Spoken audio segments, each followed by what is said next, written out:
আমি একদিন আমার প্রাণ থেকে অধিক প্রিয় বর্ণমালার ঝুড়ি নিয়ে বসেছিলাম শহীদ মিনারের পদপ্রান্তে।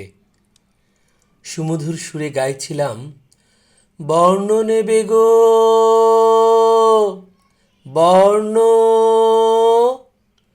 তোমরা বর্ণ নেবে গো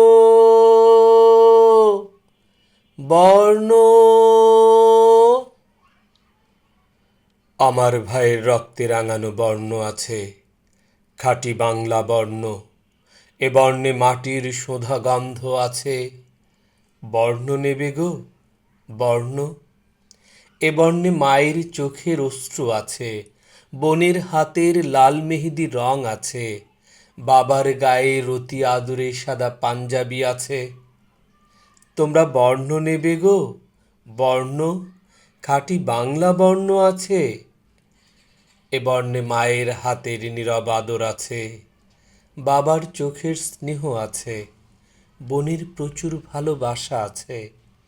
তোমরা বর্ণ নেবে গো বর্ণ, খাঁটি বাংলা বর্ণ আছে। এ বর্ণে আমার শিশুর মৌলিক অধিকার আছে, চাওয়া আছে, পাওয়া আছে, পবিত্র নিষ্পাপ ভাষা আছে।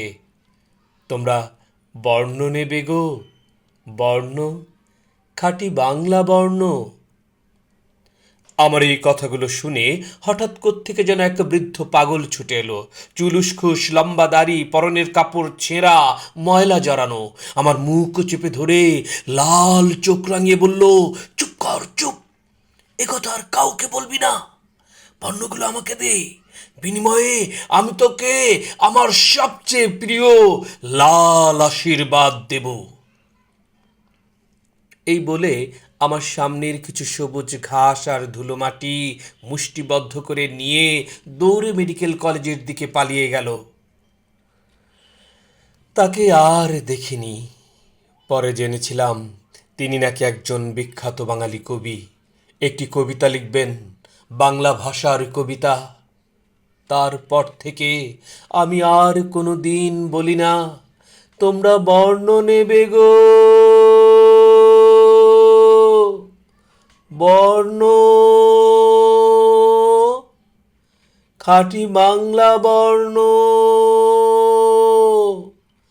অ